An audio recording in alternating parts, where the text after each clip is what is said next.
नमस्कार। हाजिर हूँ, उपस्थित हूँ आपके सामने। नमस्कार, सूरज सिंह, सिविल इंजीनियर, भारत, फरीदाबाद बात कर रहे हैं। दोबारा उपस्थित हूँ आपके सामने एक अजीब से विषय पर। जनरल इशू, सामान्य विषय, हमारे देश के बारे में, हमारे समाज के बारे में, हमारी देश की पॉपुलेशन के बारे में और कुछ जनरल सामान्य बातों को लेकर देश के बारे में।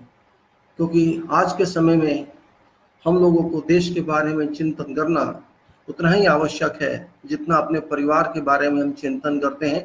व्यक्तिगत रूप से अपने ऊपर चिंतन करते हैं, अपने परिवार के बारे में, अपने जान पहचान के लोगों के बारे में, समाज के बारे में, नेबरहुड के बारे में, राज्य के बारे में। ये चिंतन बहुत आवश्यक होता है। और जो समाज चिंतन नहीं करता है उस समाज का बिखराव हो ही जाता है। हम बहुत पुराने नहीं हैं, आज़ादी के बाद ज़्यादा समय नहीं हुआ है मेरे हिसाब से, लेकिन समाज वहाँ नहीं पहुँच पाया जहाँ उसको पहुँचना था। मैं सामान्य तौर से कहता हूँ कि हम लोग सोई हुई सोसाइटी हैं, सोया हुआ समाज है। सोने का मतलब फिर बता देता हूँ, आँख से सोना नहीं है, आँख बंद करके सो गए लेट कर। एक ऐसा सोना जिसको हम सीरियस नहीं कहते कि हम सीरियस नहीं है किसी भी काम में। जब आपने किसी को काम दिया जाए और वो काम ना करे, या काम ढीली तरह से करे, या काम पूरी ताकत से ना करे, शक्ति लगा के ना करे, या काम करने का ज्ञान उसको पूरा ना हो, फिर भी गलतियां कर रहे काम करे, ऐसे को हम कहते हैं स्लीपिंग सोसाइटी। जो काम करना नहीं चाहता या गलत करता है या करने की इच्छा नहीं है, कोई मंजिल नहीं है जीवन में, कोई टारगेट नहीं है, कोई माइलस्टोन नहीं है, ये ऐसे लोगों को हम कहते हैं स्लीपिंग सोसाइटी। ये एक डेफिनेशन है इंटरनेशनल लेवल की, शायद हमारे देश में नहीं मालूम होगा इसको, लेकिन ये जरूरी है। आप काम दिखा रहे हैं कि हम काम कर रहे हैं, या नहीं भी दिखा रहे हैं, काम नहीं कर रहे हैं, आपको चिंता नहीं है कि ये काम खत्म होना चाहिए, समाप्त होना चाहिए। हम इंजीनियर लोग हैं और इंजीनियरिंग के अंदर ये बहुत जरूरी होता है। शायद हमारे देश का मैं इतना नहीं जानता, लेकिन होना ये चाहिए कि आप जो कुछ प्लान करते हैं वो पूरा होना चाहिए। अगर आपने प्लान किया वो पूरा नहीं हुआ तो उसका कोई मकसद, कोई मतलब, कोई तात्पर्य, कोई डेस्टिनी, कोई माइलस्टोन नहीं रह जाता है। मान लीजिए हमने एक प्रोजेक्ट लिया, उसको कहा जी हम इस 2 साल में पूरा करेंगे, तो वो 2 साल में पूरा होना चाहिए ना। नहीं तो उसका टाइम फिक्स करने का फायदा क्या हुआ। उसकी टाइम लाइन ये है जी, इसके माइलस्टोन हम ये अचीव करेंगे, और आप कर नहीं पा रहे, तो इसका मतलब या तो आपको प्लानिंग करनी नहीं आती थी, या आपने प्लानिंग करने से पहले पूरा फीडबैक नहीं लिया कि क्या होना चाहिए क्या नहीं होना चाहिए। आपको समझ नहीं आया था कि हम इसमें क्या क्या रिसोर्सेज चाहिए, वर्कर चाहिए, मशीनरी चाहिए, मटेरियल चाहिए, प्लानिंग चाहिए, डिज़ाइन चाहिए, या जो भी उसके अंदर आवश्यक चीज़ें चाहिए वो आपने सोचा समझा नहीं और उठा के प्लान कर दिया कि आप जबान की सर्विस देते हैं, जिसको कहा जाता है होठ से बोल दिया, मुंह खोल के बोल दिया। कौन पूछता है शब्द गया हवा में, किसकी वैल्यू कौन किसी ने पूछा नहीं। मतलब आप लिप सर्विस करना बहुत अच्छी तरह जानते हैं, और मुझे उन लोगों से बात खोलना करें ज़्यादा बातें करते हैं। मैं ये कर दूंगा, मैं वो कर दूंगा, हम ये कर सकते हैं, हम वो कर सकते हैं। आप उससे अगर 10 मिनट बात करेंगे तो 8 मिनट इसी बात में गुजार देगा कि वो सब कुछ जानता है और सब कुछ कर सकता है, और बातों बातों में गारंटी भी दे देगा हर चीज़ की। और उसके बाद जब आपसे काम नहीं तो भाग जाएगा, फिर उसको ढूंढते रहेगा, और एडवांस अगर आपने उसको दे दिया तो वो भी गायब। हम एक ऐसा समाज हैं, हमारी बात की कोई वैल्यू नहीं है, हम बातें बहुत अच्छी तरह कर लेते हैं, और झूठ तो ऐसे बोलते हैं जैसे झूठ में पैदा हुए हैं हम, झूठ के समुद्र में हमारा देश रह रहा है। इसे कहते हैं sleeping society, careless society, non serious society. अगर हम अपनी मंजिल तय करते हैं तो उसे पाना भी जरूरी होता है, उसी को कहता है प्रोफेशनल समाज। मैं बात कर दूं जी आपको, मैं ये दूंगा और मैं उसको दे ना सकूं या देने की कोशिश करूं, ठीक है, कोशिश अगर की आपने, सीरियसली कोशिश की, तो लैप्सेस हो सकते हैं, मैं इस बात को मानता हूं। लेकिन आप कोशिश भी नहीं कर रहे, आप खाली बातें कर रहे हैं, कह रहे हैं जी मैं आपको ये करूंगा, मैं वो करूंगा, जबकि आप कुछ जानते भी नहीं कि वो होगा कैसे। इसी को कहते हैं एक ऐसा समाज जिसका कोई सर नहीं, कोई पैर नहीं, कोई बॉडी नहीं, कोई स्ट्रक्चर नहीं, कोई आत्मा नहीं। ऐसे समाज को स्लीपिंग सोसाइटी, सोने वाला समाज कहा जा सकता है। और भारत आज की तारीख में एक सोने वाला समाज है जनरली। मैं सबको नहीं कह रहा, याद रख लेना। 100 में से अगर 3-4 आदमी सोते नहीं है तो 94, 95, 96 तो सोते हैं ना। अगर 80 भी आदमी सोते हैं, 70 भी आदमी सोते हैं, तो समाज कैसा कहलाएगा? सोने वाला समाज ही कहलाएगा। आज हम दुनिया में सबसे आगे हैं ऐसे समाज में, सबसे आगे। दुनिया के रेस में स्लीपिंग सोसाइटी की अगर लिस्ट बनाई जाए तो भारत का नंबर सबसे पहला आएगा, क्योंकि हम लोग किसी भी बात में सीरियस नहीं है, किसी भी बात में। अपने देश के बारे में तो बिल्कुल सीरियस नहीं है हम लोग। हम जब जानते हैं, युवा तो बिल्कुल सीरियस है ही नहीं ना। मैं युवा की बुराई नहीं कर रहा, युवा अगर आपको लगता है बुराई करो तो मैं आपकी बुराई नहीं कर रहा हूं। मैं आपको बता रहा हूं कि आपको क्या करना चाहिए, क्योंकि देश का कंधा आप हैं, देश के पैर आप हैं, देश का दिमाग बेशक आप ना सही, लेकिन बाकी तो आप हैं। देश की आंखें आप हैं, देश का सांस लेने की नाक आप हैं। ये युवा की जिम्मेदारी है कि देश उसको चलाना है। कुछ साल बाद आप युवा नहीं रहेंगे, कुछ साल बाद आप मैच्योर सिटीजन हो जाएंगे, नागरिक ऐसे हो जाएंगे जो जिम्मेदार होता है। अभी आप युवा हैं तो उसका मतलब आप उत्तरदायित्व नागरिकता नहीं ले सकते, लेकिन आपको हक है इस देश को चलाने का। इस देश को आप चलाने के लिए सीख रहे हैं, ट्रेनिंग ले रहे हैं और आगे चलते जाएंगे। मैं सब इसलिए क्यों कह रहा हूं आप पूछेंगे, मैं इसलिए कह रहा हूं कि ये जो प्रॉपर्टी है, ये जो चरित्र की कैरेक्टर है, कि आपको सोना नहीं चाहिए और आपको गंभीरता से काम करना चाहिए।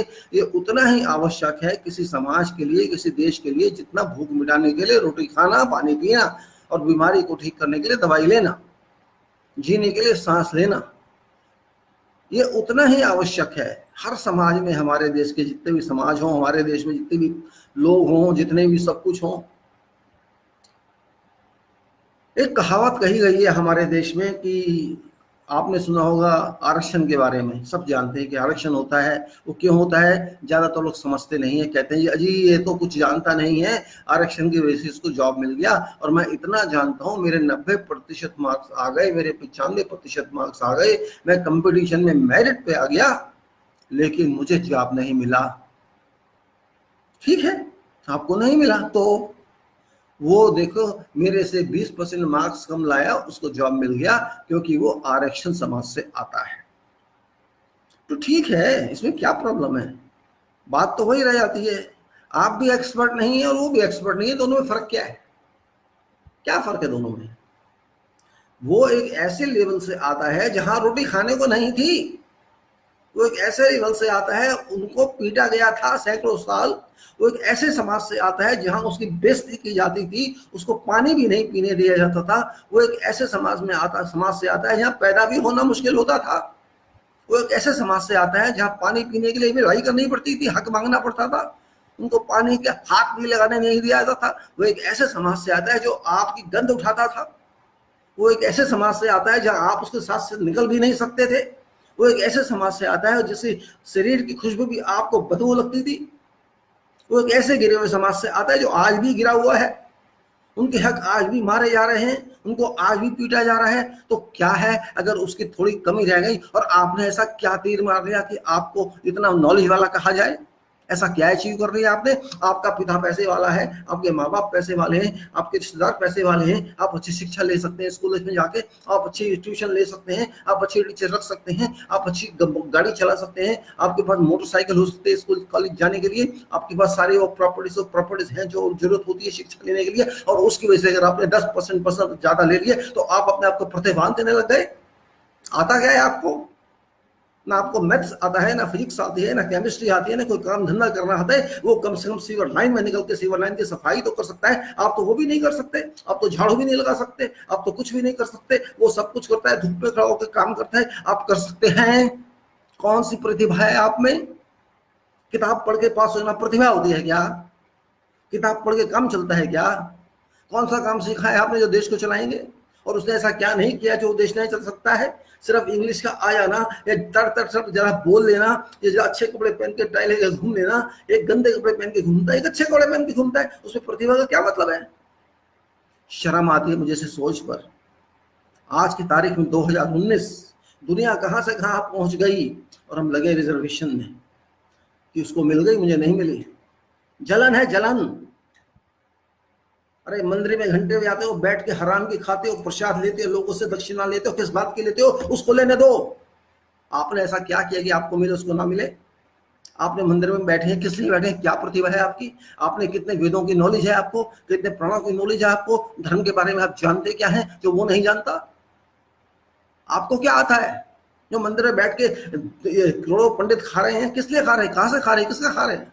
यही लोग जो पैसे लेते हैं आप, ये भी लोग मंदिर जाते हैं जिसको आप कह रहे हैं प्रतिभावान नहीं है। हम प्रतिभावान हैं, वो भी जाते हैं वहां, उनसे आप दक्षिणा लेते हैं। अगर वो सब जाना बंद कर देंगे तो आपको रोटी नहीं मिलेगी, याद रख लेना। किसी के ऊपर कीचड़ उछालने से पहले अपने ऊपर डाल के देखो कि कीचड़ में अपने ऊपर डालूं, पत्थर में अपने ऊपर मारूं, मैं अपने ऊपर थूकूं तो कहां जाता है वो। जब तक आप ये नहीं करेंगे ये देश सुधर नहीं सकता। हमारा देश एक जंजाल बन चुका है, एक ऐसा जंजाल जिससे बाहर नहीं आया जा सकता। एक भेड़ चाल कंट्री, भेड़ चाल, जिधर एक भेड़ चली गई सब चली गई। भगवान ने दिया है सबसे आगे दिमाग, सबको दिया है, पूरे विश्व में दिया, हर व्यक्ति को दिया है, हमें भी दिया है, लेकिन उसका इस्तेमाल हम नहीं करेंगे। हम रट्टे मार मार के परीक्षा पास कर लेंगे, नकल मार मार के पास कर लेंगे, ट्यूशन पढ़ के पास कर लेंगे, पिछले पेपरों को पढ़ के पास कर लेंगे, पेपर लीक करा के पैसे दे के खरीद के उसको पास कर लेंगे, फिर कहेंगे हम प्रतिभावान हैं, हम प्रतिभावान हैं। ये नहीं है हमारे सामने जो खड़ा है, ये दूसरा है, ये नीची जाति का है, ये प्रतिभावान हो ही नहीं सकता, क्योंकि सच बात है वो नहीं हो सकता। आप सही कह रहे हैं, मैं सैल्यूट करता हूं आपकी इस बात को कि आपने सच तो बोला कि आप प्रतिभावान है, कि आपके पास पैसा था, आपने अपने बच्चे को पढ़ा दिया, बच्चा आपका अपडेट हो गया, कन्वेंट से पढ़ के आ गया, उसके बाद आगे हायर एजुकेशन कर ली, उसके बाद उसने MBA कर लिया, पता नहीं क्या क्या कर लिया। वो बेचारा तो स्कूल भी नहीं जा सकता था। खाने को होगा तो स्कूल जाएगा, अच्छे कपड़े होंगे तो स्कूल जाएगा, बीमारी में पड़ा है, पानी पीने को मिला नहीं, पानी इसको पीने दिया नहीं, रोटी उसको खाने दी नहीं गई, उसको चप्पल पहनने नहीं दी गई, उसको घोड़ी पे बैठने नहीं दिया शादी के लिए, वो बेचारे में क्या प्रतिभा होगा। लेकिन आदमी है, वो भी इंसान है, मानव है, जानवर वो नहीं है। आप भी जानवर नहीं है, दोनों इंसान हो, कोई फर्क नहीं है उसमें आप में। आप भगवान नहीं है और वो भी भगवान नहीं, दोनों भगवान नहीं हो। शर्म आती है मुझे सोच पे आज की तारीख में ऐसी, ये सोच अगर 60-70-80-1,000 साल पहले की होती तो मान लेते। अरे कर्म करता है, उसका कर्म ऐसा है कि उसको ऐसे काम करने पड़े जो आप नहीं करते, नहीं कर सकते आप। और ऐसे काम जो करते हैं उनको छोटा मत समझना। जो व्यक्ति सीवर लाइन में उतर के गंद साफ कर सकता है, जो व्यक्ति आपकी गंद उठा के साफ कर सकता है, जो व्यक्ति आपकी सड़क साफ कर सकता है, जो व्यक्ति आपकी गंद हटा सकता है, जो आप खुद नहीं हटा सकते, शर्म की बात है। इंसान बनिए, मानव बनिए। ये मत कहो कि वो छोटा है और हम बड़े हैं। कोई छोटा नहीं है, उसको छोटा बनाया गया है, उसको गिराया गया है, और उसको गिराने के जिम्मेदार आप हैं जो अपने आप को प्रतिभावान बोलते हैं। आपकी प्रतिभा यही है कि दूसरे को गिरा दो आगे बढ़ने के लिए। आप स्वयं तो आगे बढ़ नहीं सकते अपने कैरेक्टर से, अपनी नॉलेज से, अपनी क्षमता से, तो दूसरा रास्ता यही होता है, जो आगे जाना चाहता है उसको गिरा दो ताकि आप खड़े रह जाएं और आप प्रतिभावान करके आगे बढ़ जाएं। वो बेचारा गिरा रहे, वो उठे फिर गिरा दो, वो उठे फिर गिरा दो, उसको खड़ा मत होने दो। यही प्रतिभा है। दूसरे को कैसे कमजोर किया जाए, यही प्रतिभा होती है देश की। यहाँ पर यही है हमारे देश में। हम तो आगे जा नहीं सकते यार, इसको खींचो, ये इस जाति वाला के कैसे मारो, इसको पकड़ गिरा दो, चिढ़ाओ इसको, यही प्रतिभा है। चीट अदर्स, दूसरों को धोखा दो, दूसरों को गिरा दो आगे बढ़ने के लिए। ये इतना बड़ा पाप है जो इंसान को करता है, दूसरे को गिराता है, उसको जगह नहीं मिलेगी पूरे यूनिवर्स में कहीं भी, बता रहा हूं। बहुत बड़ी शर्म की बात है हमारे देश में, सब लोग ऐसे सोचते हैं आज की तारीख में। एक आदमी अपने आप को पंडित कहता है जी मैं पंडित हूं। अरे आप पंडित हैं, अच्छी बात है, पर पंडित का मतलब जानते हैं, ब्रह्मांड का मतलब जानते हैं? ब्रह्मा क्या है पता है आपको? खाली बोलने से, एक ऐसे परिवार से पैदा होने से कि वो पंडित था, उसका माँ बाप, उसके पूर्वज, और उससे पैदा होने से क्या कोई पंडित हो जाता है? पंडित का मतलब पहले समझ लीजिए, पंडित क्या होता है? पन प्लस ते, ब्राह्मण। जिसके मन में ब्रह्मांड की नॉलेज हो, ज्ञान हो, उसे ब्रह्मांड कहा जाता है, ब्राह्मण कहा जाता है। ब्रेन जिसके अंदर पूरी शक्ति हो, भगवान की दी हुई गोलोक की नॉलेज हो, उसको 64 विद्याएं जिसमें समा सकती हो, उसको ब्राह्मण कहा जाता है। जिसके अंदर ऐसा नॉलेज हो, जैसे पानी मिट्टी में भी घुस जाता है, पानी ईंट में भी घुस जाता है, पानी हवा में भी घुस जाता है, पानी जमीन में भी घुस जाता है। पानी एक ऐसी चीज है जो सॉलिड में भी घुस जाता है, और लिक्विड में भी घुस जाता है, और द्रव में भी घुस जाता है। ऐसा ज्ञान, ऐसा विद्वान जिसकी नॉलेज सब जगह घुस जाए, जिसकी शक्ति माइंड की सब जगह घुस जाए, वहां से नॉलेज लेके आ जाए। अगर वो गोलोक हो जाए तो 64 कलाओं में से कला लेके आ जाए। आप कहेंगे गोलोक क्या होता है, और ये प्रॉब्लम आएगी, आपको समझ नहीं आएगा वो क्या होती है और लोक क्या होता है। हम पृथ्वी लोक पे रहते हैं, एक होता है कहते हैं लोक, काल्पनिक लोक जिसको कहते हैं, एक होता है काल्पनिक नट जिसको नट लोक कहते हैं, और एक होता है गोलोक। गो का मतलब होता है गाय, नहीं, बिल्कुल गाय नहीं, ये यही गलतफहमी है। गो का मतलब सीक्रेसी होता है, सीक्रेसी होता है। गुप्त होता है, गुप्त जिसे कहा जाता है, वो लोग जहाँ गुप्त विद्याएं हैं, 64 कलाएं हैं, जहाँ कृष्ण रहते हैं, भगवान रहते हैं, जहाँ शिव रहते हैं, जहाँ सब रहते हैं, पावरफुल लोग रहते हैं, जहाँ महाकाल, जहाँ काली रहती है, जहाँ देवियां रहती हैं, जहाँ समय रहता है, जहाँ सब कुछ रहता है, उसको कहते हैं गो लोग, सीक्रेट विद्वान लोग, जहाँ विद्या आ सकती है, सारी विद्या वहां से आती है, साइंस हो, नॉलेज हो, ज्ञान हो, आर्ट्स हो, कोई नॉलेज हो, कोई कला हो, कोई प्रतिभा, जिससे आप प्रतिभा की बात करते हैं, वो वहां से आती है। कभी आपने सोचा आज तक उसके बारे में? अगर आप उसके बारे में नहीं सोच सकते तो किस वैल्यू से आप अपने को पंडित कहते हैं, ब्राह्मण कहते हैं? अरे ब्राह्मण तो एक सीवर साफ करने वाला भी हो सकता है, ब्राह्मण एक सड़क को सफाई करने वाला भी हो सकता है, उसके लिए शरीर से पैदा होने की आवश्यकता नहीं होती है, बिल्कुल नहीं होती है। चीजों की नॉलेज रखना, हर चीज के बारे में सोचना, वही से पंडित कहा जाता है। पंडित वैज्ञानिक भी होता है, पंडित इंजीनियर भी होता है, पंडित डॉक्टर भी होता है, और पंडित हर वो इंसान मानव होता है दुनिया में जिसको ज्ञान होता है, विज्ञान होता है, एक्सपीरियंस होता है, प्रैग्मेटिज्म होता है, जो अटेंड कहता है अपने आप को, जो प्रोफेशनल कहता है, विद्वान कहता है, विशेषज्ञता जिसको रखता है, उसको कहा जाता है पंडित, ब्राह्मण। ये ओम नमो शिवाय करने वाले, बैठ के मंदिर में घंटे बजाने वाले, ये कोई ब्राह्मण ब्राह्मण नहीं होते, ये असिस्टेंट होते हैं, नौकर होते हैं, बस जाओ घंटे बजाओ, प्रसाद चढ़ा दो, ले लो पैसे, ले लो, बस वो पैसे के चक्कर में रहते हैं, वो कोई पंडित नहीं होते। मैं तो पंडित नहीं मानता। पंडित जो होता है वो ज्ञानी होता है, सब जानता है। वो ऋषि मुनि पंडित हुआ करते थे क्योंकि उनमें साइंस थी, नॉलेज थी। ऋषि इसीलिए कहते हैं, हम उसको शॉर्ट फॉर्म कहते हैं, रिसर्च का मतलब ऋषि होता है। रिसर्च आज कहते हैं अनुसंधान कर रहे हैं, इनोवेशन कर रहे हैं। वो लोग इनोवेशन करते थे बल्कि रिसर्च भी नहीं करते थे। इनोवेशन उससे भी ऊपर आती है, सच करने को इनोवेशन कहते हैं। कोई भी नई विद्या को जमीन पर लाने को इनोवेशन कहते हैं। वो लोग इनोवेशन क्या करते थे? ऋषि, जितने भी ऋषि थे हमारे, जितने भी बड़े बड़े ज्ञानी थे, वो थे पंडित। वो किसी जाति को नहीं मानते थे, वो किसी बात को नहीं मानते थे, वो मानते तो विद्या को मानते थे, मानते तो रिसर्च को मानते थे, मानते साइंटिफिक डेवलपमेंट को मानते थे। हवन करने का मतलब ये हवन आग से नहीं होता है, हवन माइंड से होता है। इसलिए हवन कहा गया है, जिसका माइंड चलता है वो माइंड में ही स्वर्ग हो जाता है, जिसका माइंड नहीं चलता है वो माइंड में ही नर्क हो जाता है। ये माइंड में ही स्वर्ग बसता है, माइंड में ही नर्क बसता है। इस चीज को जब तक आप नहीं समझोगे, ये प्रतिभा का मतलब आप समझ नहीं सकते। तो प्रतिभा एक कल्पना है।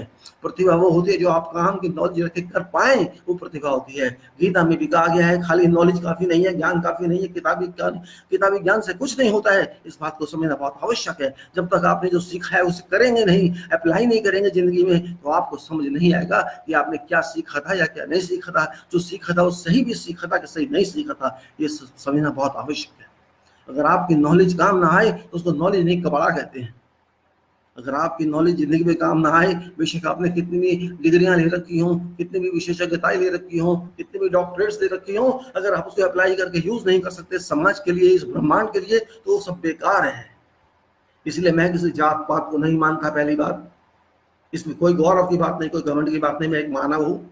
मैं किसी धर्म को नहीं मानता नाम से, क्योंकि एक मानव हूँ। मेरा धर्म मानव धर्म है। मैं जब जमीन पे आया हूँ तो मैं किसी हिंदू या मुसलमान या सिख ईसाई बन के नहीं आया। मैं एक बिना कपड़े के इंसान, छोटा सा बेबी बन के आया। कहाँ धर्म है वहाँ? मेरी मजबूरी थी कि मैं एक ऐसे घर में आया जिसको कोई हिंदू मानते थे, कोई मुसलमान मानते हैं, कोई सिख मानता है, कोई सब कुछ मानता है। जिस भी आप आउटलेट में आ गए, आपको वो मानना पड़ता है, मजबूरी होती है, क्योंकि आप बच्चे होते हैं, आपका दिमाग इतना नहीं होता कि आप सोच सकें। लेकिन आप जब बड़े हो जाते हैं, पढ़ते हैं, लिखते हैं, समझते हैं, जब आपका डेवलप हो जाए, माइंड इस स्टेट पे आ जाए कि माइंड आपका बिना किसी की सपोर्ट के काम कर सके, उस टाइम आपको एडल्ट कहा जाता है, अडल्ट कहा जाता है। एडल्ट में और नॉन एडल्ट में यही फर्क होता है। जो एडल्ट नहीं होता उसको माँ बाप के रास्ते पे चलना पड़ता है, ट्रस्टी के रास्ते पे चलना पड़ता है, गार्जियन जो कहेगा उसके रास्ते जाना पड़ेगा, जो भी उसका अभिभावक कहेगा। लेकिन जब वो एडल्ट हो जाता है, इंडिपेंडेंट हो जाता है, तो वो अपने फैसले खुद करता है, क्योंकि उसका माइंड तैयार है किसी बात को रिसीव करने के लिए। गलत हो या गलत एनालिसिस करके, सोच के समझ के लेने के लिए कि ये बात सही है गलत है, उसके लिए वो तैयार हो जाता है। इसलिए उसको एडल्ट कहते हैं। उसे अब किसी की जरूरत नहीं है अपने फैसले लेने में, कोई मिलावटी नहीं चाहिए, वो खुद कर सकता है काम अपना।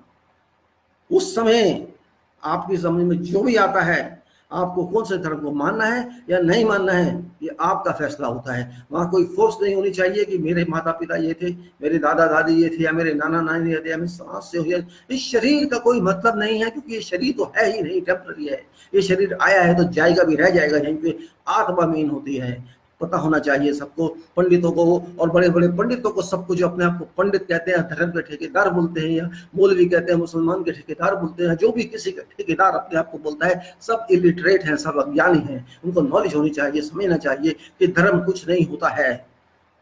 धर्म एक कल्पना है, एक रिलेशन बना रखी जानबूझकर। जैसे हम कहते हैं ग्रीनिच में ये घड़ी रखी है, स्टैंडर्ड है, और हम अपना टाइम उससे रिलेटिव लेते हैं, वो भी टाइम बेसिक नहीं है, क्योंकि टाइम है ही नहीं, ये टाइम जीरो है, इस टाइम की कोई वैल्यू नहीं है, हम सूरज से मेजर करके टाइम नापते हैं। इसी तरह से अपने को जीने के लिए हमने एक मीडियम बना लिया, ये हमारा धर्म है, और धर्म ने जातियां दे दी, वो भी इंसान की बनाई हुई है। कहीं नहीं लिखा हमारे किसी धर्म में, किसी वेदा में, किसी पुराण, कहीं नहीं लिखा गीता में, रामायण में कि आपकी ये जातियां हैं। एक्टिविटी बेस्ड वर्क कहा गया है। जैसे आज कहते हैं इंजीनियर है प्रोफेशनल है, डॉक्टर है प्रोफेशनल है, आर्ट्स वाला प्रोफेशनल नहीं है, वकील हादा प्रोफेशनल है, जज प्रोफेशनल नहीं है, बहुत सी IAS प्रोफेशनल नहीं है। जैसा आपने सीखा है उसी हिसाब से आपकी कैटेगराइजेशन की गई है, आपको उसी क्लास में डाला गया है। प्रोफेशन का मतलब हो, इसी क्यों कहते हैं कि ये प्रोफेशन नहीं है। प्रोफेशन वो होता है जो आपने काम किया है, जो अपनी नॉलेज से, अपने ज्ञान से जो सीखा, अपने लाइफ में प्रैक्टिकल सीखा, थ्योरेटिकल सीखा, जो भी सीखा, रिसर्च करके सीखा, अटेंड करके सीखा, नॉलेज से सीखा, एक्सपीरियंस सीखा, उसको अप्लाई करना, बार बार उसको मॉडिफाई करना, उसकी रिसर्च करके और अमेंड करना, और फिर पब्लिक को उसकी हेल्प देना, पब्लिक के काम आए वो चीज। अगर पंखा भी बनता है सक्सेसफुली तो वो भी प्रोफेशनल आइटम है, एक AC भी बनता है सक्सेसफुली, वो भी प्रोफेशनल आइटम है। ऐसी कोई भी चीज, एक नक्शा बना के मकान बनाया जाता है, वो भी प्रोफेशनल आइटम है। एक ऐसा कागज जो तैयार किया जाए जो दूसरों की काम आए, एप्लीकेशन करे, वो भी एक प्रोफेशनल है। ऐसी बुक जिससे विद्या मिले, जो नॉलेज से काम कराए, वो भी प्रोफेशनल बुक है। फर्क होता है प्रोफेशनल बुक और नॉन प्रोफेशनल बुक में। प्रोफेशनल बुक रिसोर्स के लिए काम आती है, रेफरेंस के लिए काम आती है, बाकी बुक्स खाली टेक्स्ट बुक कहलाती है, वो किसी काम नहीं आती है, खाली पढ़ के डिग्री लेने के बाद फेंक दी जाती है, कोई वैल्यू नहीं होती उनकी। आज हमारे देश में यही प्रॉब्लम है। हम कहते हैं हमारा देश स्वर्ण है, सवर्ण है, सही बात है, हम सवर्ण हैं, हम प्रभु सत्ता संपन्न देश हैं, लेकिन प्रभु भी नहीं और सत्ता भी नहीं, हम खाली सत्ता पे काबिज हैं, बैठे हैं कि हम राजा हैं देश के, हम प्रधानमंत्री हैं इस देश के, हम यहाँ की गवर्नमेंट है, सरकार है, हम राष्ट्रपति हैं इस देश के। सिर्फ इस बात तक सीमित है, उसके अलावा उसका कोई मतलब नहीं है। वो नहीं जानते कि वो क्या है, उन्हें क्या करना चाहिए, वो नहीं जानते उनके तहत क्या है। बस सीट पे बैठ गए 5 साल के लिए, अबड़ तबड़ बकवास करी, बोलते बालते कुछ करना धरना नहीं, चले गए, फिर जीत के दोबारा चीट करके फिर आ गए। अगर वो अपने आप को देश का भला करना चाहते, अपने आप को देश के सेवक कहलाना चाहते, तो इस देश का हाल कुछ और होता। देश इतना शक्तिशाली देश, इतना पैसा देश के पास छुपा हुआ, इतने रिसोर्सेज देश के पास, इतना धन देश के पास, इतनी मानव शक्ति देश के पास, इतनी मस्तिष्क की शक्ति देश के पास, इतना आगे जा सकने वाला देश आज उस हालात में है जो नहीं होना चाहिए था। इसीलिए मैं कहता हूँ हम समाज है सोता हुआ, अपने आप को कहते रहे प्रतिभाशाली। अरे हमसे तो कितने पीछे थे, देखिए अरब कंट्रीज आज कहाँ से कहाँ सोच रहे हैं जाने के लिए। उनकी आप क्वालिटी देखिए, जाके जाइए। एक समय था मैं इराक में काम करता था, 1-1 मिलीमीटर की मेजरमेंट होती थी, हमारे यहाँ तो सेंटीमीटर इंच की वैल्यू नहीं है, क्वालिटी मेजरमेंट होती थी, हर कंक्रीट को मेजर किया जाता था, क्वालिटी चेक की जाती थी, सच हर जगह होती है। हमारे देश में सब चलता है, हमारे देश में कोई चीज सीरियस नहीं है। यहाँ पर अफसोस इस बात का होता है, दुख इस बात का होता है, फिर कहते हैं हम प्रतिभावान हैं। मैंने बहुत देखे हैं, इंग्लिश तक नहीं सही आती, जर्नलिस्ट को नहीं आती, एडिटर को नहीं आती, टेलीविजन चैनल वालों को हिंदी बोलनी सही नहीं आती, बहस करनी सही नहीं आती। एक चीज अवश्य आती है हमको, उसमें मानना पड़ेगा हम प्रोफेशनल हैं, चिल्लाना हमें आता है, शोर मचाना हमें आता है, जोर जोर से चिल्लाएंगे, जोर जोर से, जैसे हम बहरे हैं, सोसाइटी समझ नहीं सकती। इतना चिल्लाएंगे, इतना चिल्लाएंगे, जैसे क्या कहा जाए अब इस बारे में। अगर चिल्लाने से समस्याएं सॉल्व हो जाएं तो सारी दुनिया को चिल्लाते रहना चाहिए, फिर तो जहां आप जाओ चिल्लाते रहना चाहिए। अगर चिल्लाने से समस्याएं सॉल्व होती है, वो भूल जाते हैं कि चिल्लाना किसका काम होता है। कौओं का काम चिल्लाना होता है, पक्षियों का काम चिल्लाना होता है, कुत्तों का काम चिल्लाना होता है, वो भूल जाते हैं सब। अरे चिल्लाइए, जब जरूरत पड़ती है तो चिल्लाइए, किसने रोका है हर बात पे ये शोर मचाना। तो सब्जी मंडी है, ये अनाज मंडी है, ये कौन सी मंडी है, फिश मार्केट है, क्या है ये, या मिनी बस का कोई कंडक्टर है, क्या है ये। आ जाओ आ जाओ आ जाओ आ जाओ। गधों का देश स्लीपिंग सोसाइटी है, नॉन सीरियस सोसाइटी है। और मैं इस बात को ठोक बजा के कह रहा हूं। एक सब्जेक्ट पढ़ते थे, पॉलिटिकल साइंस था, जिसको सिविक्स भी कहा जाता था, राजनीतिक ज्ञान विज्ञान कहा जाता था। एक भी पॉलिटिशियन हमारे देश का नहीं जानता संविधान क्या है, संविधान किस बला का नाम है, किस चिड़िया तोते का नाम है। हमारे देश का राष्ट्रपति और प्रधानमंत्री भी नहीं जानते, जबकि शपथ सब लेते हैं। हमारे राष्ट्रपति मोदी शपथ लेते हैं कि मैं इस संविधान की रक्षा करूंगा, कहते हैं कि नहीं कहते हैं, लेकिन पढ़ा उन्होंने भी नहीं। प्रधानमंत्री और सारे मंत्री शपथ लेते हैं कि हम संविधान को फॉलो करेंगे, इसकी रक्षा करेंगे। रक्षा खैर उनका काम नहीं है, रक्षा तो राष्ट्रपति जी का काम है। हम इसको फॉलो करेंगे, हम अनजस्टिस नहीं होने देंगे, हम गुप्त बातें किसी को नहीं बताएंगे जब तक जरूरत हो। ये सब शपथ ली जाती हैं, लेकिन क्या होता है, उनको देश का नाम तक नहीं मालूम। अफसोस तो इस बात का होता है। देश के नाम हिंदुस्तान बोलते रहते हैं सब, किसी भी पार्टी का हो, मुझे कुछ फर्क नहीं पड़ता है, गलत तो गलत है। हिंदुस्तान बोला जाता है इस देश का नाम जानबूझकर, जबकि इस देश का नाम हिंदुस्तान नहीं है।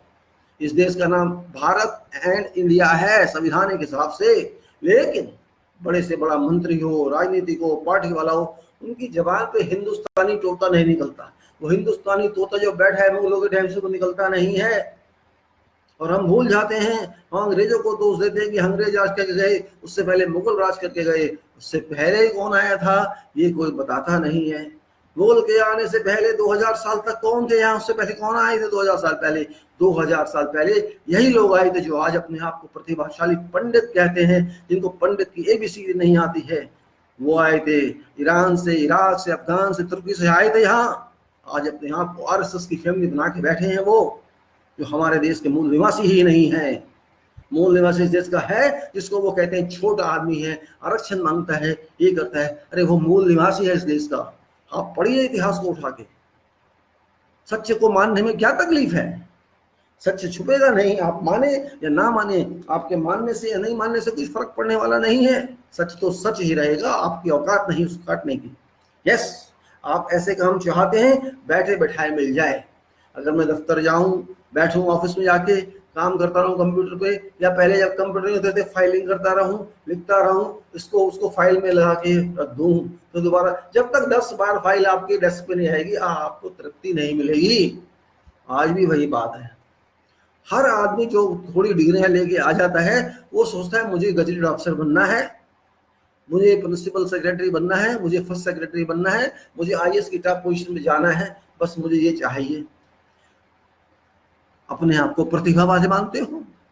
आज आईएएस जो इतने साल से बैठे हैं इस देश में, हजारों आईएएस बैठे हैं, उनका क्या अचीवमेंट है? बड़ी बड़ी पोस्टों पे बैठे हैं, क्या किया उन्होंने देश के लिए? अगर उन्होंने देश के लिए कुछ किया होता, अपनी प्रतिभा उनके अंदर होती, तो ये देश ऐसा नहीं होता, एडमिनिस्ट्रेटिवली बहुत स्ट्रांग होता। लेकिन नहीं, अगर कोई रुकावट ही थी तो आईएएस ही रुकावट ही थी, और आज भी है। मैं आईएएस की बुराई नहीं कर रहा, यूनिफॉर्मिटी सब पे अप्लाई नहीं कर रहा कि सारे यूनिफॉर्म गलत हैं, यूनिफॉर्मिटी गलत है, नहीं, बिल्कुल नहीं। बहुत से आईएएस अच्छे भी हों, ऐसा नहीं है कि नहीं है, लेकिन 1 2 4 पॉइंट्स होने से वैल्यू खत्म हो जाती है, उसको हम नेग्लिजिबल, इग्नोरेबल कहते हैं। लेकिन जो अच्छे नहीं है, मैं उनकी बात कर रहा हूँ। एक आदमी सिविल इंजीनियरिंग करके आता है, उसको तो लाइफ में प्रॉब्लम ही प्रॉब्लम है। उसको धूप में भी खड़ा होना है, उसको बारिश में भी खड़ा होना है, उसको गंदे कपड़े भी पहनने, क्योंकि अच्छे भी पहनेगा तो वो भी गंदे हो जाएंगे। टाई लगा के नहीं जाएगा, गाड़ी उसको अच्छी नहीं मिलेगी, धूप में जाकर सर्वे भी करेगा, उसके बाद वो डिज़ाइन भी करेगा, एस्टीमेट भी लगाएगा, बाकी काम भी करेगा। उसको तो ऑफिस नसीब नहीं है, इधर उधर बैठकर कहीं भी बैठ के नोट कर लेता है, फिर कहीं मिल जाता है, शायद 12-14 घंटे की ड्यूटी में उसको आधा 1 घंटा ऑफिस नसीब होता होगा छोटे लेवल पे। आगे आगे जब सीनियर वो भी होते जाता है तो शायद फिर वो भी एडमिनिस्ट्रेटर बन जाता है, उसको उस साइड पे जाना पसंद नहीं होता है, उसको डिजाइन में बैठना पसंद होता है। ये हाल सबके साथ है। लेकिन जो काम है वो काम है, करना तो पड़ेगा, आप चाहे इंजीनियरिंग में हो या जहां भी हो। हमारे देश की प्रॉब्लम यही है, वही जुडिशरी का हाल है। वो भी वहीं बैठे रहना चाहते हैं, सबूत ला के दे दो हमको, हम तो फैसला कर देंगे। अरे लेसन सीखना चाहिए था पाकिस्तान के जस्टिस निसार से, तो चला जाया करता था, साइटों पे जाया करता था, हर जगह क्या हो रहा है यहाँ पे, आप कैसा क्यों नहीं कर रहे। फिर अस्पताल चला जाता था, कभी कहीं और चला जाता था, देखता था हो क्या रहा है। हमारे यहाँ ऐसा सिस्टम नहीं है। जब तक वकील उसके दिमाग में ना ठोक दें जज के दिमाग में कि देखिए ये देखिए, वकील लाएगा तो वो देखेगा, नहीं तो देखेगा भी नहीं। स्लीपिंग, सब कुछ स्लीपिंग, कराया दे दो, हम लेके फैसला दे देंगे। और जज भी फैसला देते हैं हायर लेवल के, जब तक 5-4 रेफरेंस उनके यूके के कोर्ट के ना आ जाएं, अमेरिका के कोर्ट के ना आ जाएं, या किसी और कोर्ट के ना आ जाएं, उनकी भी तृप्ति नहीं होती जब तक केस के अंदर वो रेफरेंस ना दे दें। और हमारे वैज्ञानिक भी ऐसे हैं।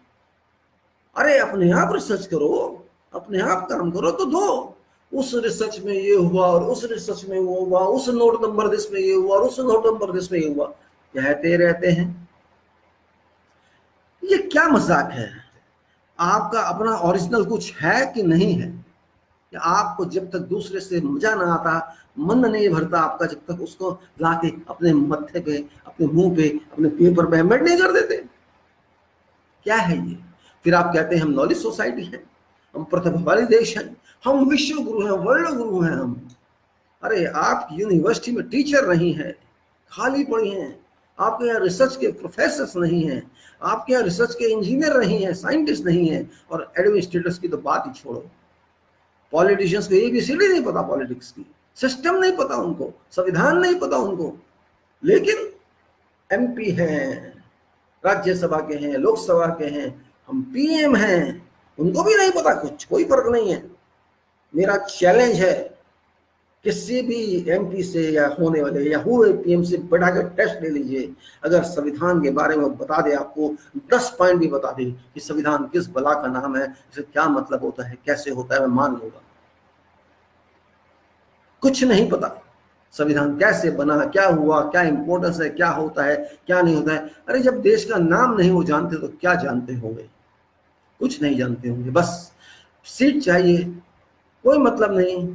गलती हमारी है, संविधान में क्वालिफिकेशन की रिक्वायरमेंट नहीं, कुछ नहीं। लेकिन पब्लिक भी गलत है, क्योंकि सोती रहती है।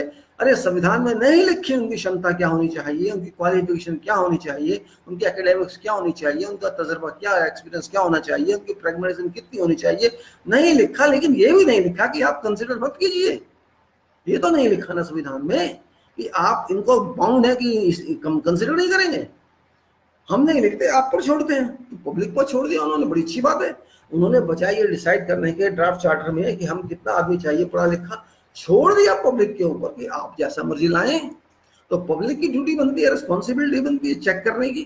पब्लिक अब देखिए 233 आपराधिक छवि के लोग, क्रिमिनल एक्शन जिनके ऊपर होना है, आज हमारे देश के लोकसभा में बैठे हैं, बड़े शान से चिल्ला रहे हैं, जो से धार्मिक नारे। कोई जय श्री राम बोल रहा है, कोई राधे राधे बोल रहा है, कोई अल्लाहू अकबर बोल रहा है, कोई जैन है तो जैन के बारे में बोल रहा है, कोई जैसा भी जिसके मन में आता है बोल रहा है। पार्लियामेंट क्या इसलिए बनी है? लोकसभा में क्या धार्मिक नारे लगाने के लिए बने हैं? ये सब क्या है? ये एक मंदिर है लोकतंत्र का। ये कोई हिंदू है, मुसलमान है, सिख ईसाई का मंदिर नहीं है, मस्जिद नहीं है। यहाँ नारे लगाने का क्या मतलब है? देश के बारे में नारे लगाइए, संविधान के बारे में नारे लगाइए तो लगता है। कसम आप संविधान के बारे में ले रहे हैं, अल्लाहू अकबर, जय श्री राम, राधे राधे, जिसके भी मुंह में जो आ रहा है बोल रहा है, कोई बात का लेना देना नहीं है। कोई काली को पीछे ला रहा है, कोई किसी को ला रहा है। अरे भगवानों को तो छोड़ो, उनको तो उनके हाल पे रहने दो, अपने गन्ने में उनको तो बस शामिल करो। जहां 233 डकैत चोर पता नहीं क्या क्या क्राइम के अंत, आतंकवादी जो भी हैं, वो शर्म आती है पहले हम सोचकर कि हमारे देश की सभा, सबसे बड़ी पंचायत कह लीजिए, सबसे बड़ा कानून बनाने की बॉडी कह लीजिए, उसके अंदर 542 में से 233 ऐसे लोग आ गए जो जेल में होने चाहिए थे। ऐसे लोग आ गए और हम बड़ी शान से कह रहे हैं, देखिए हमारी लोकसभा, राष्ट्रपति आ गए या भाषण दे रहे हैं। वो लोग आपका भला करेंगे तो इसे आप क्या कहेंगे? क्या हम सीरियस थे? क्या हम सीरियस हैं? क्या हम सो नहीं रहे हैं? जो इन्हें चुनाव में जीतता है, जो भी नागरिक और जो भी नेता, इनका नाम जिसने नॉमिनेट कराया चुनाव लड़ने के लिए, उनको आप क्या कहेंगे? सब पार्टियों के लिए, ये एक के लिए नहीं है। कांग्रेस, बीजेपी, सब एक ही, किसी के ज्यादा, सबसे ज्यादा बीजेपी के हम जानते हैं। तो क्या देखा मोदी ने? मेरा प्रश्न उठता है, मोदी से, अहमद शाह से, अमित शाह, अहमद शाह बोल रहे, एक ही बात है, फर्क कुछ नहीं है। अमित शाह, अहमद शाह, क्या फर्क पड़ता है? इन्होंने क्या देखा था? इनको ऐसी क्या आवश्यकता पड़ गई थी इस चुनाव में कि इन लोगों को, जिनके ऊपर क्रिमिनल एक्शन हो सकते हैं, उनको कैंडिडेट बनाया गया। एक कंस्टिट्यूएंसी में एवरेज अगर आप देखें आज की तारीख में, तो 22 लाख रेजिडेंट्स हैं उस कॉन्स्टिट्यूंसी में, जिसका एक एमपी होता है ऑन एन एवरेज। एक एवरेज तौर पे देखें तो 22 लाख गिनती में आता है, 22 लाख नागरिक वहां हैं जिसका एक एमपी आता है लोकसभा का। इस यार्डस्टिक, इस बात पर अगर आपने इस स्केल पर कि 22 लाख जहां रहते हैं सिटीजन देश के, उसमें आपको एक भी ऐसा आदमी नहीं मिल सका जिसकी छवि साफ हो। सबके लिए कह रहा हूं, सब दलों के लिए, क्योंकि सारे एक ही हैं, कोई फर्क नहीं है, सब एक हैं। कोई छोटा चोर, कोई बड़ा चोर, कोई बोल कर चोरी कर रहा है, कोई चुपचाप चोरी कर रहा है, सो सब है। जैसा जिसका दांव लगता है वो करता है। ये हमारा भारत की शान है। हम सारे चोर फिर भी हम महान, ठीक है ना। तो इन लोगों को 22 लाख में से एक व्यक्ति भी ऐसा नहीं मिल सका जो साफ हो, पढ़ा लिखा हो, समझदार हो, इंटेलिजेंट हो, संविधान को जानता हो, देश के लिए कुछ करना चाहता हो, मर मिटना चाहता हो, समाज की सेवा करना चाहता हो। इनको ऐसे लोग नहीं मिले। तो ये खुद क्या हुए? जो चोरों को लाएगा, डकैतों को लाएगा खुद बना के, वो क्या कहलाएगा? क्या वो उनका लीडर खुद ऐसा नहीं हुआ? इसके पास कोई उत्तर देगा नहीं आपको।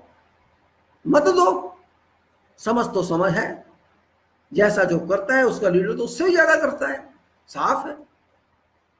तो मैं बात इसलिए कह रहा हूं, ना लीडर देखता है साफ छवि, ना साफ छवि किसी की होती है, ना जनता देखती है साफ छवि, वो देखना नहीं चाहती है।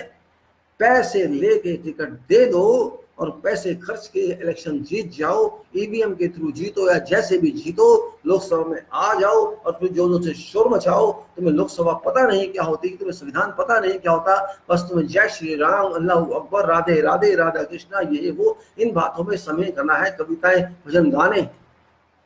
अरे ये संसद धर्म सभा नहीं है, ये संसद कानून सभा है, नियम सभा है, ये देश की सभा है, ये विश्व की सभा नहीं है, यूनिवर्स की सभा नहीं है। इसको इतना मत गिराओ। श्री राम को छोटे लेवल में मत लाओ, अल्लाह अकबर को छोटे लेवल में मत लाओ। वो कहाँ, हम उनके सामने कुछ नहीं, भारत के लोग कुछ नहीं उनके सामने, और हमको इतना गिरा रहे हैं जैसे हम मार्केटिंग कर रहे हैं भगवान के नाम की। ये मार्केटिंग नहीं तो क्या है?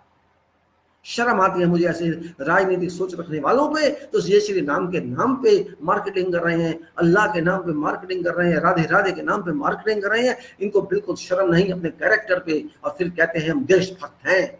असलियत यह है कि ना आप देश के भक्त हो, ना आप समाज के भक्त हो, ना आप सेवक हो, ना आप कुछ हो, और ना आप किसी भगवान के भक्त हो। आप किसी के भक्त नहीं हो, आप बस गेम भक्त हो, गेम प्लान के भक्त हो, आप हेरा फेरी के भक्त हो, आप चीटिंग के भक्त हो, आप ईवीएम के भक्त हो, आप अफसरों के भक्त हो। बस आपको चेयर पे आना है ताकि आपकी जिंदगी आराम से कट जाए। इसलिए मैं कहता हूं हम सीरियस नहीं हैं।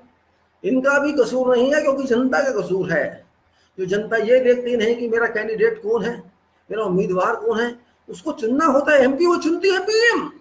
अफसोस इस बात का होता है, पीएम चुनना नहीं, संविधान परमिशन देता नहीं कि आपको पीएम चुनना है। चुनना एमपी होता है, वो भी लोकसभा का, राज्यसभा को चुन नहीं सकते आप। आपको एक अधिकार होता है संविधान का, आपको लोकसभा का एमपी चुनना है, आपको असेंबली का एमएलए चुनना है, और आपको अपनी नगर पालिका का काउंसलर चुनना होता है, और पंचायत का मेंबर चुनना होता है। ये हक आपको है, संवैधानिक हक जिसको कहा जाता, अधिकार कहा जाता है, जो आप संविधान ये तोड़ना चाहते हैं, फेंकना चाहते हैं। अभी तक तो खैर है, 2019 की आज की तारीख तक, कल क्या हो परसों क्या है मैं नहीं जानता। संविधान जब तक है हम आपके सामने बोल रहे हैं, संविधान जिस दिन खत्म हो जाएगा शायद मैं ये बोल भी ना पाऊँ, ये शायद लाइव चैनल भी ना हो, फेसबुक पे लिख भी ना पाऊँ, वो समय भी आएगा, वो भी देखेंगे।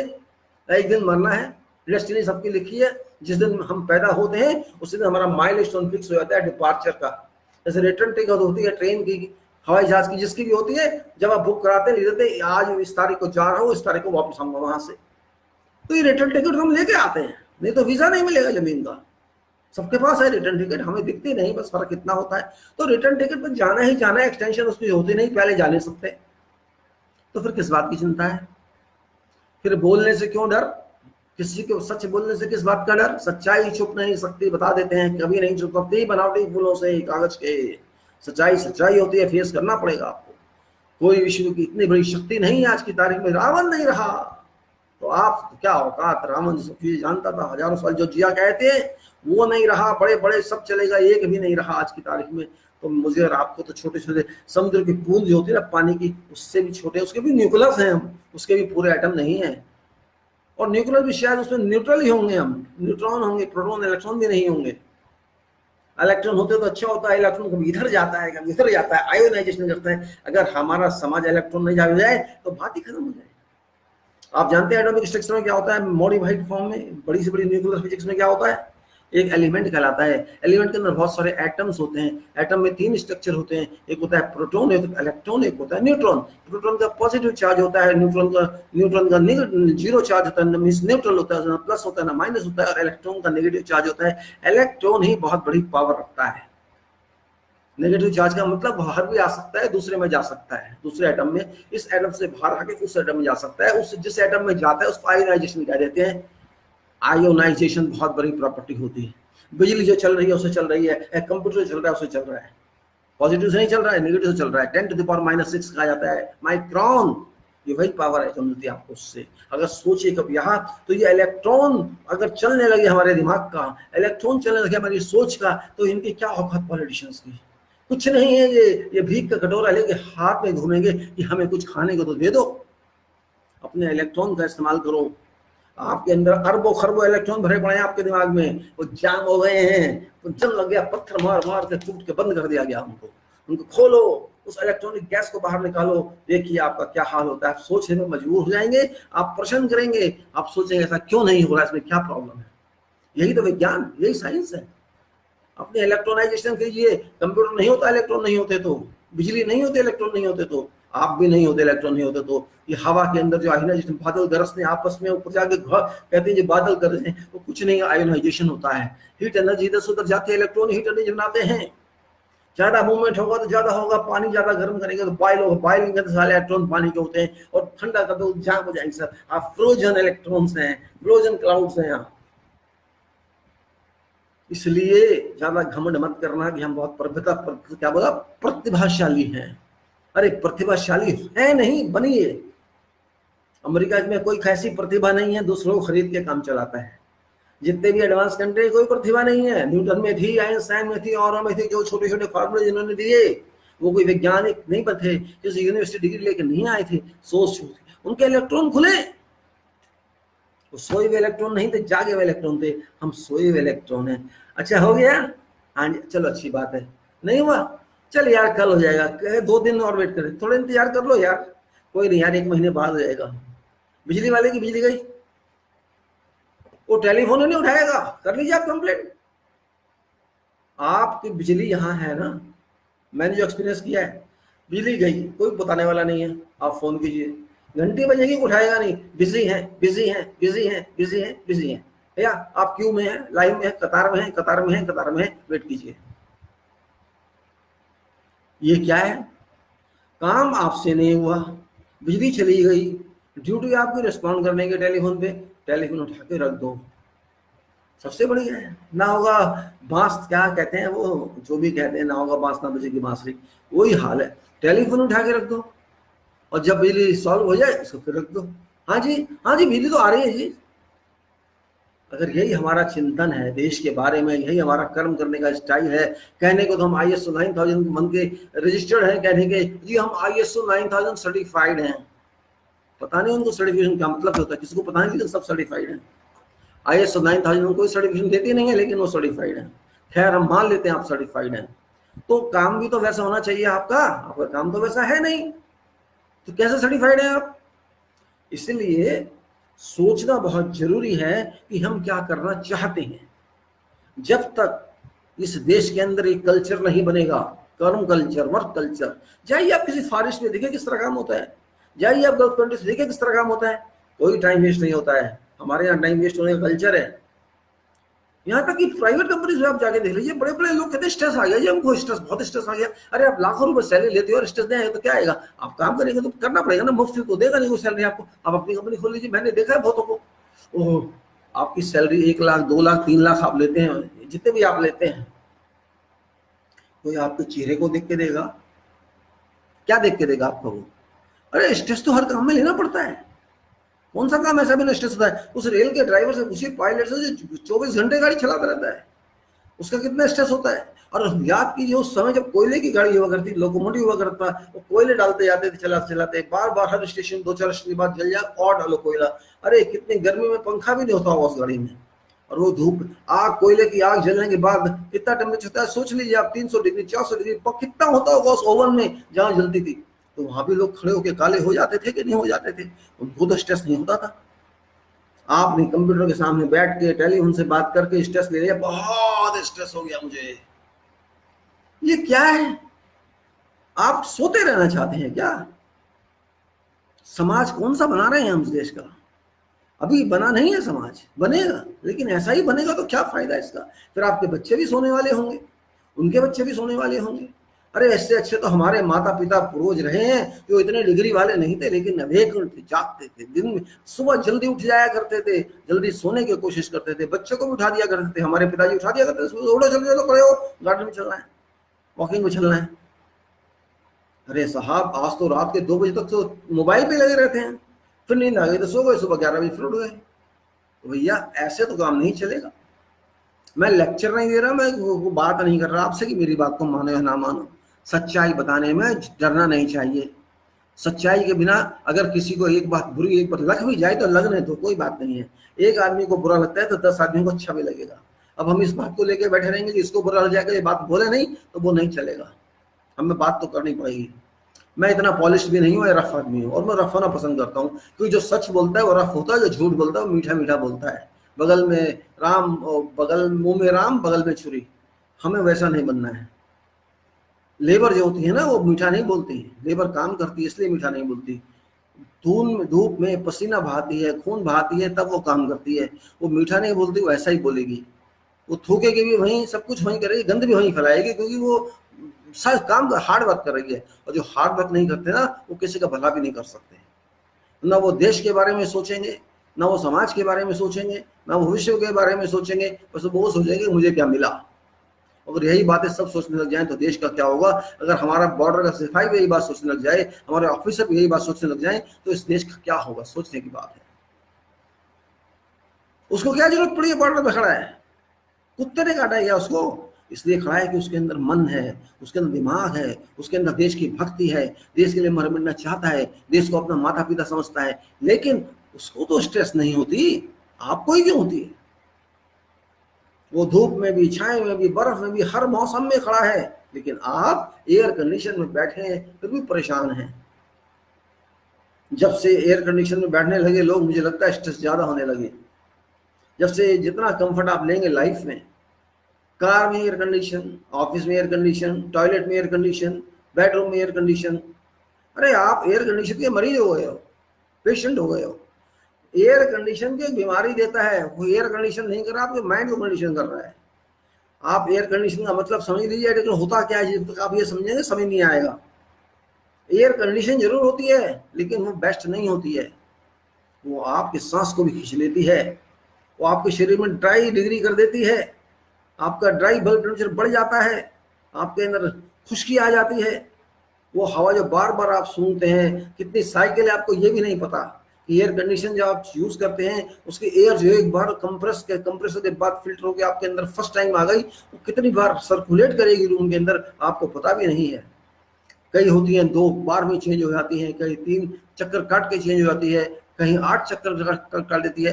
जितनी ज्यादा बार वो घूमेगी कमरे में उतनी ही उसका टेम्परेचर बढ़ता जाएगा, उसके अंदर पार्टिकल्स आपके सांस के बढ़ते जाएंगे, कार्बन डाइऑक्साइड बढ़ती जाएगी, और उसे ही आप बार बार रेस्पिरेट कर रहे हैं, इसलिए आपको प्रॉब्लम आती है। और जब आप एयर कंडीशन यूज कर रहे हैं तो आपको पानी पीने का मन नहीं करेगा, आप चाय पियेंगे और ड्राइनेस बढ़ेगी, पानी आप पी नहीं रहे, इसलिए आपके अंदर खुश्की आती है, आपका बॉडी का इंटरनल टेम्परेचर ड्राई हो जाता है, और वो जो ड्राई होता है आपके माइंड में पहुंच जाता है, जिससे आपको हेडेक होता है, आपको कुछ कुछ होता है। ये सब बातें सोचिए।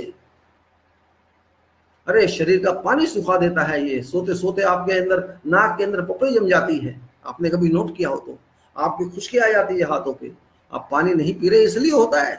तो एयर कंडीशन बहुत बढ़िया चीज नहीं है, ठीक है सेल्फ के लिए जरूरी है, लेकिन आप इसका नुकसान भी देखिए, आपके शरीर को नुकसान हो रहा है, बाहर वेदर को नुकसान हो रहा है, एटमॉस्फेयर को नुकसान हो रहा है, और फिर भी आप कंफर्ट जोन मान रहे हैं इसको। एक लिमिट तक सब ठीक है, उससे ज्यादा नहीं। आप सोचिए आज हम 135 करोड़ लोग हैं इस देश में। अगर आप मान लीजिए इसमें 20% लोग भी अगर एसी का यूज कर रहे हैं, सारे तो नहीं कर रहे हैं, हम जानते हैं हर एक की कैपेसिटी में नहीं है। 50, अभी मैं कुछ आपको एक चार्ट दिखाऊंगा, एक टेबल जो बनाई है मैंने, आपको बात करेंगे उसके ऊपर। अगर आप इन लोगों को मान लीजिए कि हमारे देश के ये 20% लोग एसी यूज कर रहे हैं, 20% का मतलब होता है करीब 25 करोड़ के लोग, 25-30 करोड़ जितने भी। अगर एक एसी 4 आदमी एवरेज यूज कर रहे हैं, या 5 आप लगा लीजिए, 25 करोड़ लोग यूज कर रहे हैं, 5 से डिवाइड कर दीजिए, तो 5 करोड़ एसी तो कम से कम काम कर ही रहे होंगे। जिस देश में 500 करोड़ एसी चल रहे हों, पूरे मिडिल ईस्ट में नहीं होंगे, हमारे देश में हैं। चाहे वो कुछ ही महीनों के लिए सही, जून मई जून जुलाई अगस्त के लिए सही कर तो रहे हैं, छोड़ दीजिए कुछ ठंडे एरियो में नहीं होंगे, मान लेते हैं। 5 करोड़ एसी जब काम कर रहे हैं दिन रात, 24 घंटे में कुछ नहीं तो 10 घंटे तो कर ही रहे होंगे। अब आप देख लीजिए उसकी हीट, जो एग्जॉस्ट की हीट है, जो रिलीज होने की गंदी हवा निकालने की हीट है, वो कितने क्वांटिटी में, कितने टनेज हीट यूनिट में बाहर जाएगी BTUH में। ब्रिटिश थर्मल हीट यूनिट कहते हैं BTUH को, ब्रिटिश थर्मल हीट यूनिट। वो कितनी क्वांटिटी हवा में आप डाल रहे हैं, सोचिए, कैलकुलेट करके देखिए, वो कहाँ जाएगी? क्या वो साफ हो गई? ये जो आपने अपने कमरे की ठंडी लेकर हवा बाहर गंद निकाल दी, वो ठंडी तो नहीं हो रही आपके कमरे की तरह। इसलिए जब आप बाहर जाते तो आपको कम से कम 5 से 10 डिग्री टेम्परेचर का फर्क पड़ता है। फिर कहते ओ बाहर आते देखिए मेरे चश्मे पे पानी जम गया, मेरे सर पे गर्मी लगने लगी। ये क्या है? ये भी एक बीमारी है भाई, डिजीज है ये। अब बात करते हैं दूसरी, जो मैं कहना चाह रहा था आपसे। अब आइए एक बात पर मैं बताता हूँ आपको। मैं आपको अब कुछ डेटा दिखाना चाहता हूं जो बहुत ज़रूरी है आप लोगों के जानने के लिए, क्योंकि उस पर बहस मैं नहीं करूंगा, मैं आपको खाली डेटा समझाने की कोशिश कर रहा हूं कि क्या हो रहा है। अब मैं आपको दिखाता हूं यहाँ पर। कहाँ गया भाई?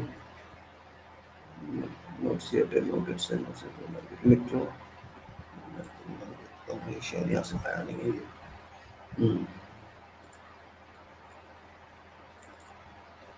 ये जो डाटा मैं आपको दिखाने जा रहा हूँ, ये मैंने ऑफिशियली कहीं से लिए हैं, एक वेबसाइट से।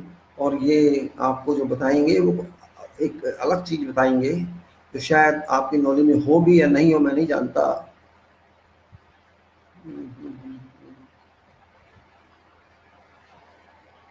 कहाँ है भाई?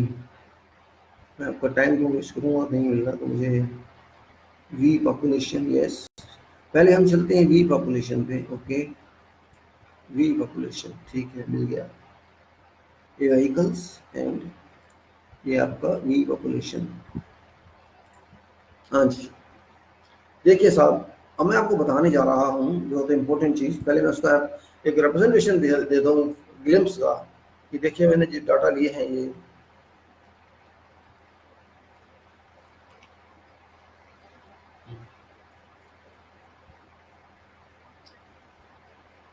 देखिए डाटा है व्हीकल्स के बारे में हमारे देश की। ये लिस्ट देता है कि कितने व्हीकल्स रजिस्टर्ड हैं देश में। मैं अभी आपके बारे में उसकी बात कर रहा हूँ। और ये तो एक डाटा है व्हीकल्स के बारे में जो हमने फॉर्मल ट्रैफिक की वेबसाइट से लिया है, इसका डिटेल में बताता हूँ आपको। और दूसरा है जो मैंने खुद प्रिपेयर किया है, और ये है हमारी डिस्ट्रीब्यूशन ऑफ पॉपुलेशन में क्या क्या हो सकता है, किस तरह से लोग काम कर रहे हैं, उसके बारे में कुछ हमने अपने आप तैयार किया है डाटा, वो उसमें दिखाएंगे। अभी हम चलते हैं इसकी बात करने के लिए कि ये क्या चीज़ है जो मैं आपको बताना चाहता हूँ। आपको थोड़ा समझना में पेशेंस रखना पड़ेगा। और ये है कि सबसे पहले हम देखें, मैं कहता हूँ कि हम अपने देश की जनसंख्या, how Bharat population can be sectioned, इसमें हमने क्या किया है। देखिए कि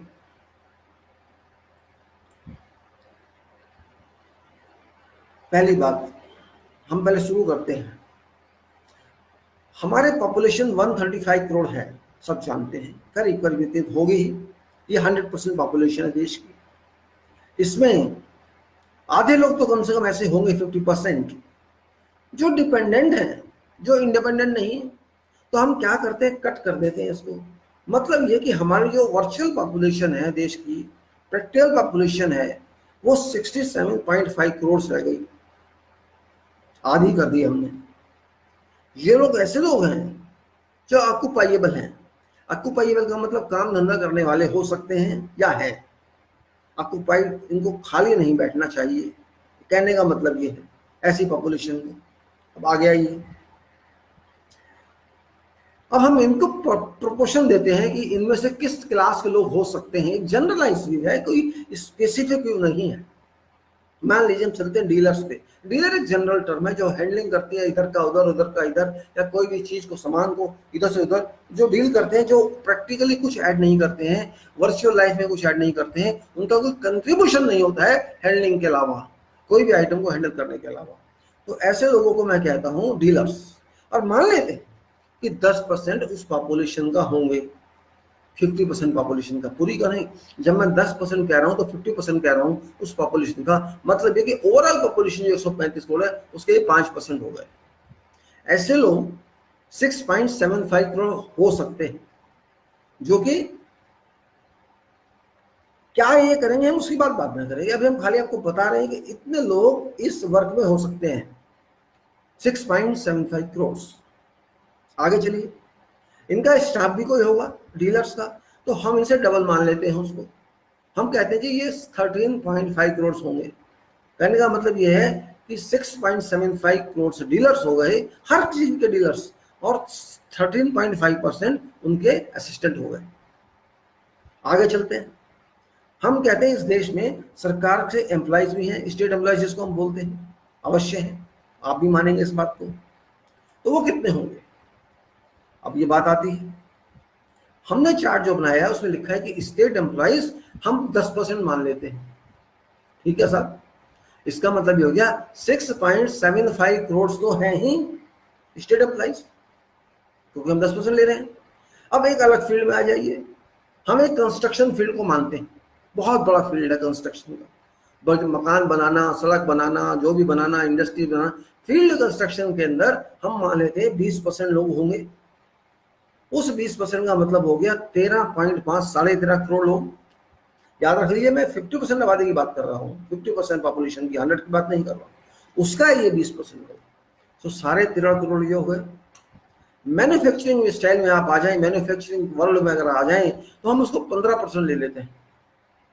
तो वहां 15% लेने का मतलब ये हो गया 10.125 करोड़ ये हो गए।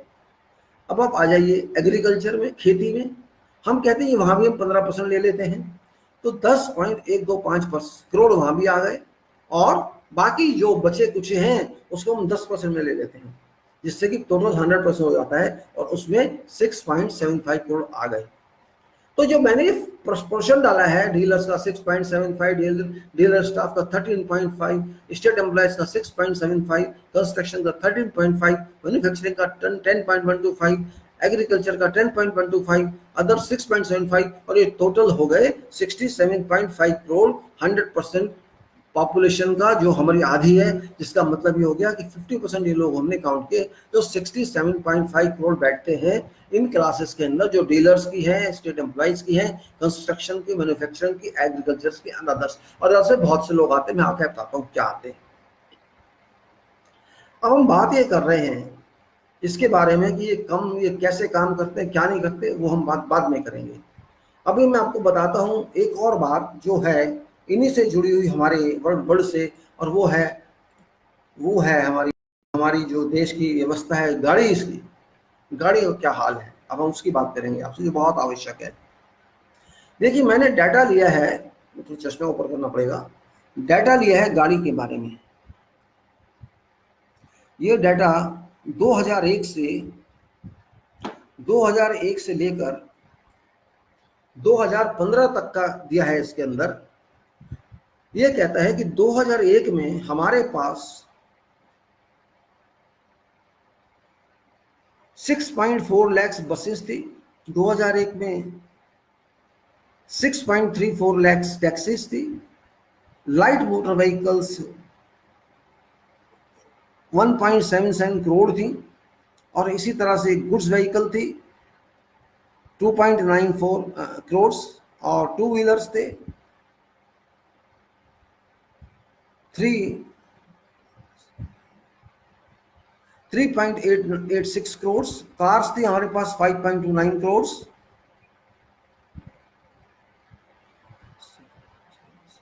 सॉरी कार्स थी 52.97 lakhs, ऐसे ही जीप्स थी और मिसलेनियस था। तो टोटल मिला के जो ये गाड़ी है, जिसमें बसेस हैं, टैक्सीज हैं, लाइट मोटर व्हीकल, एलएमवीज हैं, गुड्स व्हीकल्स हैं, टू व्हीलर्स हैं, कार्स, जीप्स, मिसलेनियस, ये सब मिला के 2001 में हमारे पास थी 5.5 करोड़। ये थी 2001 में 5.5 करोड़, समझ लीजिए। उसके बाद ये बढ़कर 2002 में 7% की जंप मारती हैं, 7% की, और ये 5.89 करोड़ हो जाती हैं। उसके बाद आगे जाए 2003 में ये फिर जंप मारती हैं 12% का, और ये 6.7 करोड़ हो जाती हैं। और 2004 में ये 8% का जंप मार के 7.27 करोड़ हो जाती हैं। 2005 में ये फिर जंप मारती हैं 11% का, और ये 8.15 करोड़ हो जाती है। इसी तरह से 2006 में ये 8.96 हो जाती हैं, और 2007 में ये 9.67 करोड़ हो जाती हैं, सब मिला के। और आगे चले 2008 में यही चीजें 10.53 करोड़ हो जाती हैं, और 2009 में ये 11.49% हो जाती हैं, या 5% हो जाती है, वो 11.5%। और 2010 में ये 12.77% करोड़ हो जाती हैं, सॉरी परसेंटेज करोड़। इसी तरह से 2011 में इनकी वैल्यू हो जाती है 14.19 करोड़। फिर 2012 15.95 करोड़, 2013 18.24 करोड़, 2014 19.07 करोड़,